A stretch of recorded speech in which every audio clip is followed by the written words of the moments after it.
अस्सलाम वालेकुम वबरकातुहू। सफ़ा उर्दू प्राइमरी स्कूल तहुराबाद वागिर और वज़ीराबाद नांदेड़ की जानिब से ऑनलाइन तर्ज तालीम के तहत आज जमात हफ्तों मज़मून रियाजी में हुबनुमा ये हम पढ़ेंगे और इसके मुश्किल सवाल हल करेंगे।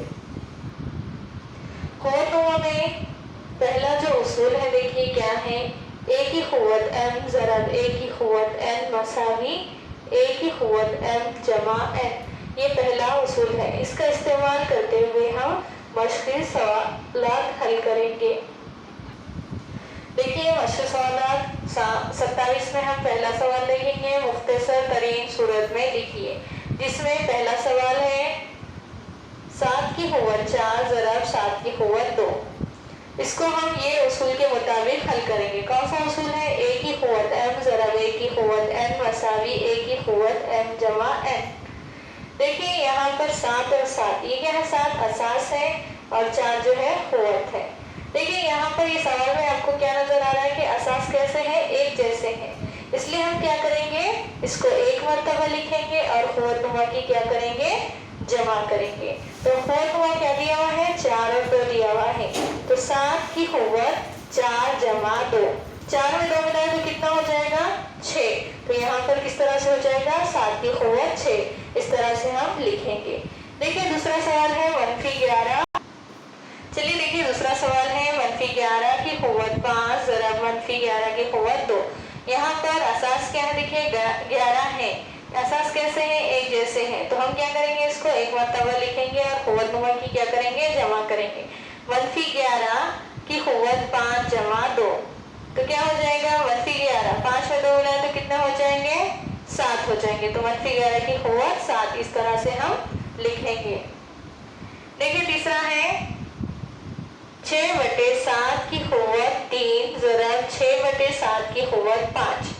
देखिए यहाँ पर जो असास कौन से है? 6/7 है और खुवत नुमा कौन से है? 3 और 5 है। देखिए ये असास जो है कैसे है? हमारे एक जैसे हैं, तो इसलिए हम क्या करेंगे, इसको एक मरतबा लिखेंगे 6/7 और खुवत नुमा की हम क्या करेंगे, जमा करेंगे। तो खुवत नुमा कौन से है? 3 और 5 है, तो 3 जमा 5, इस तरह से हम लिखेंगे। 6/7 की खुवत 3 में 5 मिलाए तो कितने होते हैं? 8। तो यहाँ पर लिखेंगे 6/7 की खुवत 8, इस तरह से हम लिखेंगे।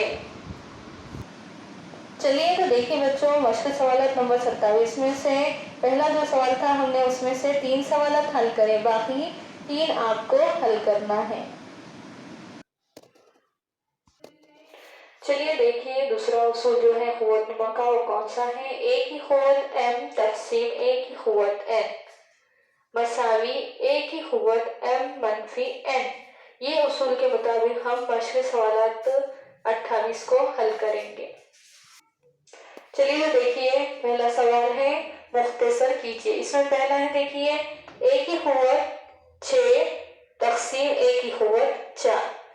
अब देखिए यहाँ पर असास कौन से है? ए है और खुवत नुमा 6 और 4 है। देखिए असास एक जैसे हैं, इसलिए इसको हम क्या करेंगे, एक मरतबा लिखेंगे। अब ये देखिए तक़सीम में है तो क्या होगा, इसकी खुवतों की क्या होगी, मनफी होगी। तो क्या होगा, ए की खुवत 6 मनफी 4, 6 में से 4 चलेगा तो कितने बचते? 2। तो यहाँ पर हम जवाब में लिखेंगे ए की खुवत 2, इस तरह से लिखेंगे। दूसरा है देखिए एम की खुवत 5 तक़सीम एम की खुवत 8। यहाँ पर असास कौन से है? एम है और खुवत नुमा 5 और 8 है।